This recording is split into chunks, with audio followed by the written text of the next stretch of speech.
That for me was probably one of the funniest mornings I've had in a long time. But it was great to be with him because I know him fairly well. Brian's just such a character. But no, it's great. I mean, all round, you know, he drove very well, very sensibly.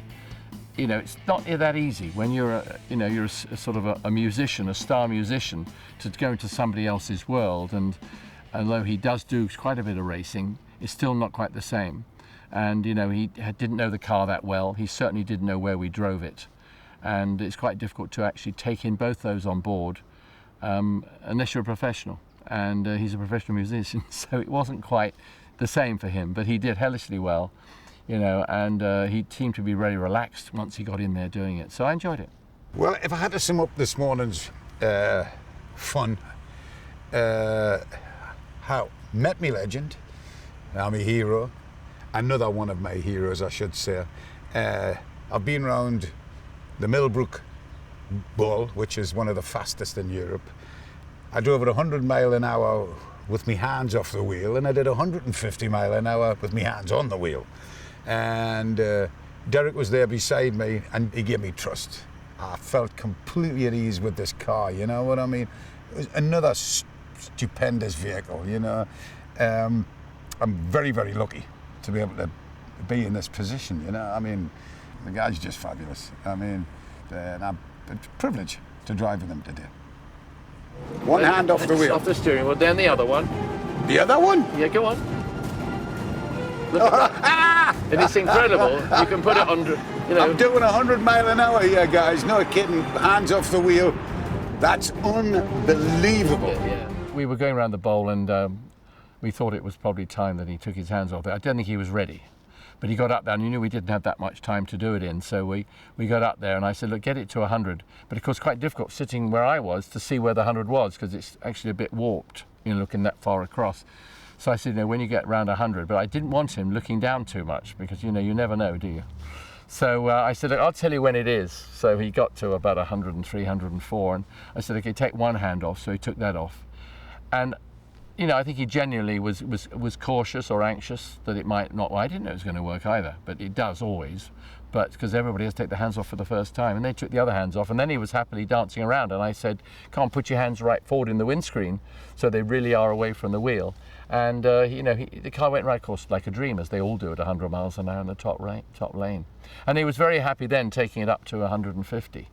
Well, the Continental GT I first bought in 2005, the first one, and I just loved it. And I didn't think they could ever get any better. But man being man will not cease to find something better, and they just keep doing it. And I can't understand it. This car today is a giant leap.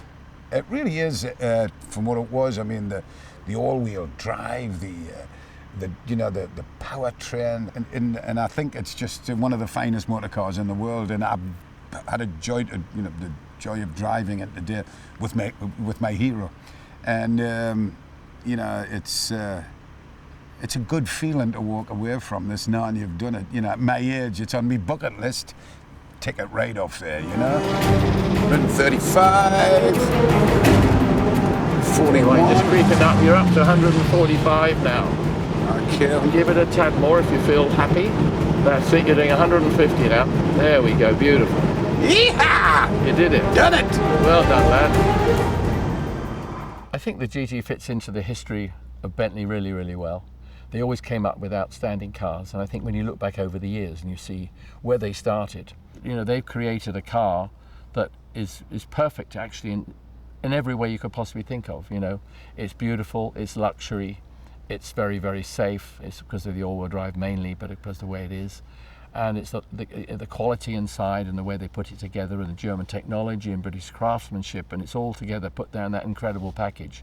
If WO was alive today, you know, when he started out, he wanted a good car and a fast car.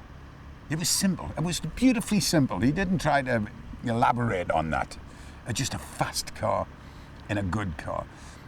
Well, I think they've got one step further here. They've got a fast car, a beautiful car, and a flyer. I mean, this car is just ridiculously quick. And with the 8 gears, when you take your foot off the accelerator, it doesn't slow down. I mean, it literally just keeps on going. It was just kind of scary in the best possible way. I think the roots from the 1920s are still, still part of today's sort of, when you look back, part of that history. It has to be. When you believe, W.O. Bentley's philosophy about cars, although mostly to start with, he was more enthusiastic about bikes. And I think he was quite surprised when they actually went to Le Mans as a private team, and the guys did so well. And he thought, that's where we should be. And of course, within a couple of years, he's there himself with his own cars, which of course led in a way to almost to his downfall as time went on, because it became his passion rather than a business. And once racing gets into your blood like that, you spend too much money. Thank goodness he had some people around him that always helped him out. And I think where we have it now with Bentley, with the money and the investment that we have from overseas, it's absolutely unbelievable. I think WO would be absolutely thrilled to see that flying bee on the front of that GT Speed. My word, what a motor car. Whilst driving the car, I said to Derek one thing. I said, Derek, this car will put salesmen out of business. All you got to do is get in it and drive it for a couple of miles, and this car sells itself with its power and its beauty inside and the workmanship. Bentley means so much to me as a person, going back over the years, in that I never really wanted a Bentley. I didn't really want a Rolls Royce, but the Rolls really was the sort of was the flagship, if you like, with the glitz on it. And then you had the Bentley, which used to sit, in my opinion, sort of like under an umbrella beside it, in the shade, in the shadow.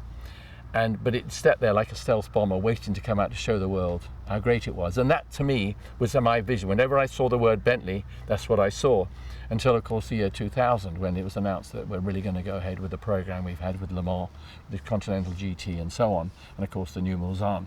So, that really sort of summed it really up for me. And now we've come out of that. We've come out from underneath that umbrella, out of the shadow, and we've proved to the world that we can produce the best cars in the world. The car is a license to lose your license. It is, without a doubt. I mean, I would get it in a stealth colour, because anything brighter than that, arrest me red would be impossible. You'd have 12 points in a heartbeat. I think WO has got to be sitting up there smiling away and wishing he could have a drive. So yes, WO, job done, mate.